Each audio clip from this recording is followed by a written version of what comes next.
Hello friends நீங்கள் இப்போது தான் என் வீடியோவை பார்க்க வந்திருக்கீங்களா?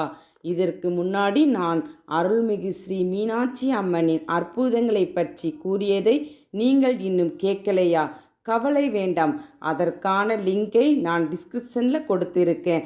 உடனே போய் அதை கேட்டுவிட்டு அதுக்கப்புறம் வந்து இந்த வீடியோவை கேட்க ஆரம்பிங்க.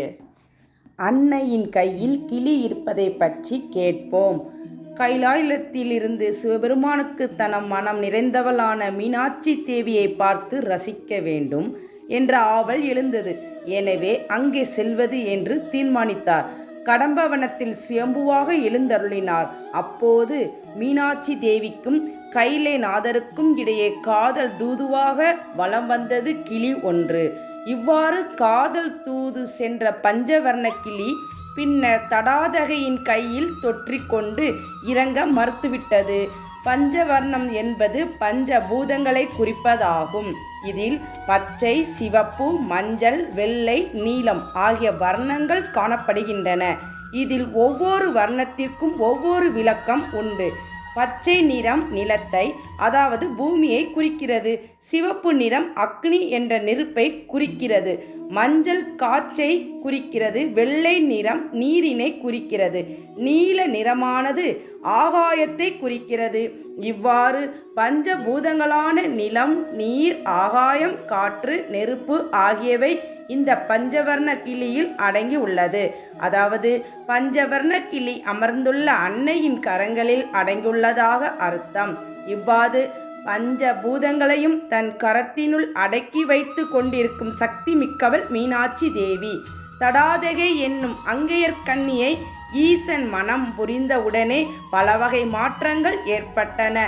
சிவனிடம் இருந்த ரிஷப கொடி உடனடியாக மீன் கொடியாக மாறிச்சு.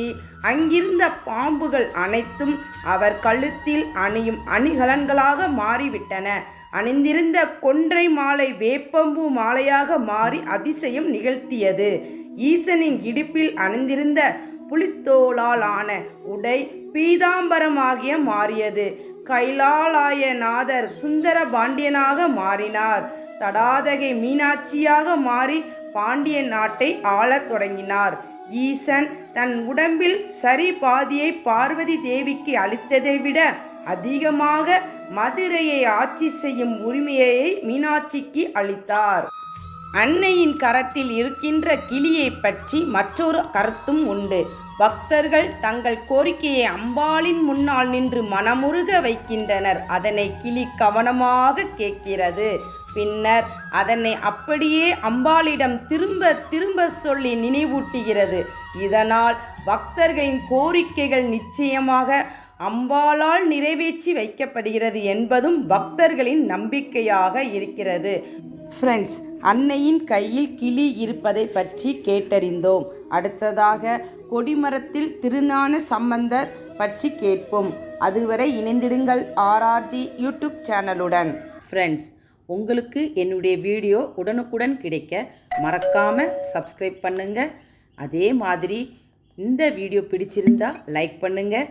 மனசில் என்ன தோணுதோ அதை கமெண்ட் பண்ணுங்கள். மறக்காமல் உங்கள் ஃப்ரெண்ட்ஸுக்கு இதை ஷேர் பண்ணுங்கள்.